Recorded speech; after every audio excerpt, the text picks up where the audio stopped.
नमस्कार, मैं माहिन पठान। आप सभी का स्वागत है कारा न्यूज की इस खास पेशकश नागपुरी चौपाल में, जहां हम आपको समय समय पर नागपुर से जुड़े हर मुद्दों की खबर आप तक पहुंचाते रहेंगे। जैसे कि आप सब जानते हैं, हाल ही में लोकसभा चुनाव हुए हैं। लोकसभा चुनाव की सारी तस्वीरें आप लोगों के सामने रही हैं और उसके बाद लोकसभा चुनाव के नतीजों के जिस तरीके से एक बार फिर प्रधानमंत्री के पद पर नरेंद्र मोदी जी विराजित हुए हैं। हैट्रिक उन्होंने पूरी की है। लगातार तीसरी बार जनता ने उन्हें भारी मतों से जो है प्रधानमंत्री अपना चुना है। नागपुर शहर की अगर बात की जाए तो नागपुर वासियों ने भी नितिन गडकरी जी के हाथ में एक बार फिर जो है कमान संभालने के लिए शहर की दी हुई है।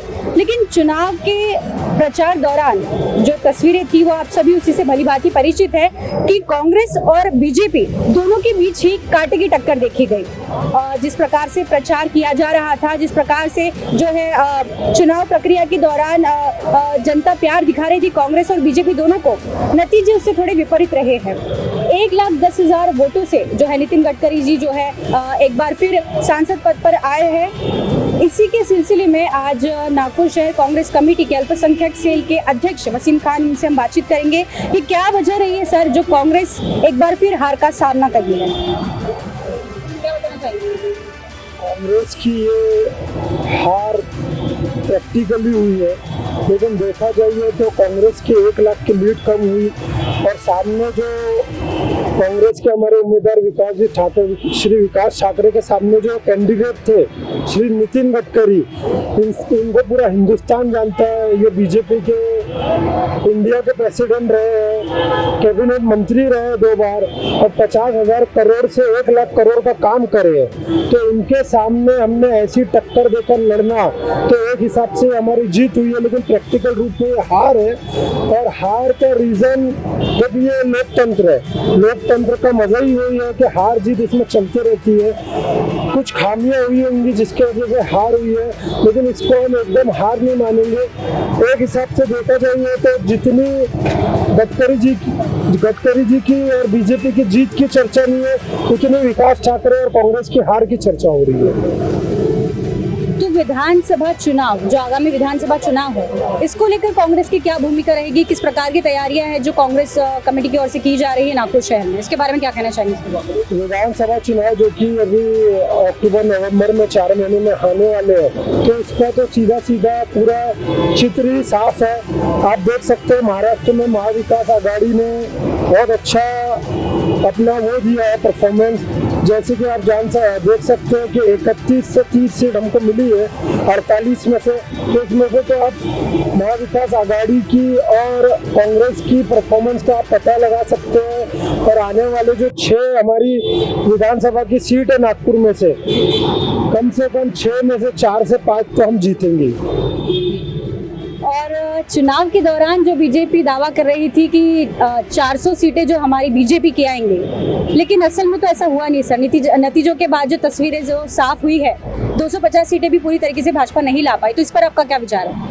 भाजपा 204 भाजपा और एनडीए जो कि गठबंधन में सरकार बनी है, वो सरकार भी अभी ऐसी है कि उगली भी नहीं जा रही है और निगली भी नहीं जा रही है। 400 पार के जो दावे थे वो घोषले हो गए हैं। नागपुर में जो 5 लाख की लीड का दावा था वो भी एक तरीके से झूठा साबित हुआ। और एक तरह का जो प्रोपेगेंडा बीजेपी बनाती है, तो आम जनता के सामने ये पूरी पिक्चर क्लियर हो गई है कि ये एक तरीके का प्रोपेगेंडा बनाकर लोगों को एक वोट देना चाहती है। लेकिन आम जनता बहुत, आप देखिए ना एम्प्लॉयमेंट का क्या है, एम्प्लॉयमेंट के मुद्दे पे बात नहीं करती है बीजेपी वही बात करती है हमेशा हिंदू मुस्लिम मंदिर मस्जिद। तो आम जनता को ये बहुत क्लियर हो गया। और आने वाले जितने भी इलेक्शंस है, जैसे कि अभी महाराष्ट्र के इलेक्शंस होने वाले हैं, पंजाब के हरियाणा के इलेक्शन होने वाले हैं, यहाँ पे बीजेपी वैसी ही गड्ढे में है। तो आने वाली सीन पूरे क्लियर है। कांग्रेस और महाविकास आघाड़ी और जितनी भी हमारे इंडिया अलायंस है, ये बहुत अच्छा परफॉर्मेंस देंगे आने वाले इलेक्शंस में। विरोधी पक्ष नेता, उनका कहना ये है कि महाराष्ट्र में फडणवीस जी के हाथों जो है सत्ता नहीं रह पाई उनकी है। जो बीजेपी का जो खराब प्रदर्शन हुआ है उसके पीछे की वजह कहीं ना कहीं फडणवीस जी रहे हैं। तो इस पर आपके क्या विचार है? देवेंद्र जी ने खुद कबूल करा और राजीनामा भी डीसीएम पद से देने को तैयार थे कि कहीं ना कहीं हार की वजह वही रहे हैं। क्योंकि महाविकास आघाड़ी की जो मेहनत थी, तो जब से जो सरकार गिरी थी, जब से उनकी जो कंटिन्यू मेहनत चालू थी और आम जनता के सामने जो खोखे की सरकार, जो 50-50 खोखा देकर सरकार बनी थी, उनका सच भी सामने आया। तो ये सीधा सीधा देवेंद्र फडणवीस की इसमें हार है। बीजेपी का पूरा जिम्मा उन्हें ही लेना चाहिए और आने वाले इलेक्शंस में भी अगर से उनके हाथ में ये भागदौड़ रहती है तो महाविकास आघाड़ी की तो जीत है और बीजेपी की हार है।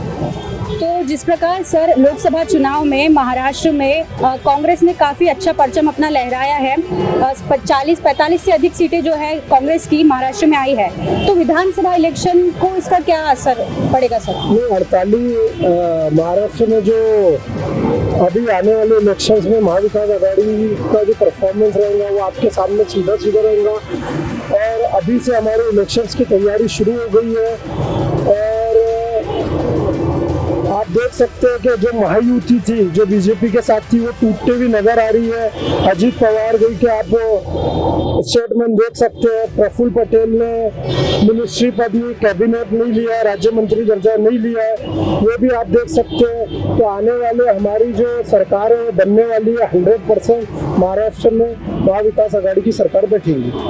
तो जो सर विधानसभा चुनाव में महाविकास आघाड़ी की सरकार संगठित रूप से इलेक्शन लड़ेगी या फिर इंडिविजुअल लड़ेगी? नहीं, महाविकास आघाड़ी वैसी लड़ेगी जैसे आप देख सकते हैं जो अभी के लोकसभा इलेक्शंस में लड़ा था, वैसी परफॉर्मेंस अच्छा हुआ है और आने वाले महाराष्ट्र में भी महाविकास आघाड़ी मिलकर इलेक्शंस लड़ने वाली है। लोकसभा चुनाव के नतीजे के बाद यूपी में जो बीजेपी का प्रदर्शन रहा है, 500 साल पुराना जो ख्वाब था हिंदुओं का देश के, वो पूरा किया बीजेपी ने राम मंदिर स्थापित करके। उसके बावजूद भी बीजेपी का डंका वहाँ पर नहीं बच पाया, कांग्रेस ने वहाँ पर जीत हासिल की है। तो इस पर आप क्या कहना चाहेंगे? देखो, प्रैक्टिकली ऐसी बात है कि अभी भी राम मंदिर का काम खत्म नहीं हुआ है। राम मंदिर की स्थापना हुई थी, लेकिन स्थापना होते होते कई गरीबों के घर वहाँ पे तोड़ दिए गए थे, कई आम जनता उससे परेशान थी। और ठीक है, मंदिर बन रहा है, एक अच्छी खुशी की बात है, श्रद्धालुओं के लिए, मानने वालों के लिए मंदिर बन रहा है, लेकिन मंदिर के साथ साथ एम्प्लॉयमेंट भी बहुत जरूरी है। भगवान तो हर जगह है, भगवान तो दिल में है, भगवान को सभी मान रहे हैं। आपने मंदिर बनाया, आपने जिस हिसाब से पूरा इलेक्शंस लड़ा वो राम मंदिर के मुद्दे पे इलेक्शंस लड़ा, लेकिन वहाँ के लोग जो परेशान हुए उनकी परेशानी आपने सामने नहीं लाई। तो जैसे आप देख सकते हैं अयोध्या का इलेक्शन भी बीजेपी हारी है, वैसे यूपी, पूरा यूपी के कई जगह सपा और इंडिया अलायंस की सीटें दूसरी और सेकंड पे रही, नहीं तो वहाँ का रिजल्ट तो ऐसा था कि सिर्फ 2 से 3 सीटें मिलने वाली थी बीजेपी को। साथ ही एक और सवाल सर कि ओबीसी आरक्षण को लेकर आपके क्या मत है? ओबीसी आरक्षण रहे, ये एससी आरक्षण रहे, ये माइनॉरिटी आरक्षण रहे, बीजेपी का शुरू से काम यही रहा है, डिवाइड एंड रूल।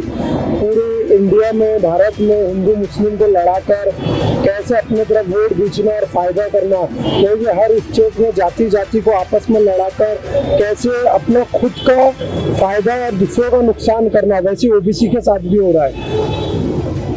जातियों को आपस में लड़ा दिया जा रहा है, माइनॉरिटी अल्पसंख्यकों की तरफ आरक्षण की तरफ ध्यान नहीं है, ओबीसी आरक्षण की तरफ ध्यान नहीं है। और जैसे बड़े बड़े जो दावे हुए थे, मैं अपनी तरफ से ऐड करना चाहूँगा कि आम जनता इस चीज़ से बहुत अच्छे से, उनको पता था कि अब की बार 2024 में अगर से पूर्ण बहुमत से बीजेपी सरकार बैठती है तो कॉन्स्टिट्यूशन खतरे में, संविधान खतरे में रहेगा और बहुत से अमेंडमेंट संविधान में होंगे। तो उसी को जागरूकता को देखते हुए आने वाले जितने भी स्टेट के इलेक्शंस हैं, इसमें इंडिया अलायंस, महायुति और जितने भी कांग्रेस से जुड़ी हुई पार्टी और कांग्रेस बहुत अच्छा परफॉर्मेंस करेंगी, इसकी हमें बहुत उम्मीद है। और आने वाले 6 महीने, 7 महीने, 8 महीने में ये जो एनडीए की सरकार बैठी है, हम दो और हमारे दो की, हम दो मोदी और अमित शाह और हमारे दो चंद्रबाबू नायडू और नीतीश, इनकी सरकार भी गिरने वाली है। इसी प्रकार कारा न्यूज समय समय पर जनता के जो सवाल है, राजनीतिक हस्तियों से हम उनके जवाब उन तक पहुंचाएंगे। तो अब होगी नागपुरी चौपाल पर बात कारा न्यूज के साथ। कैमरामैन विलास पराते के साथ माहिन पठान, कारा न्यूज नागपुर।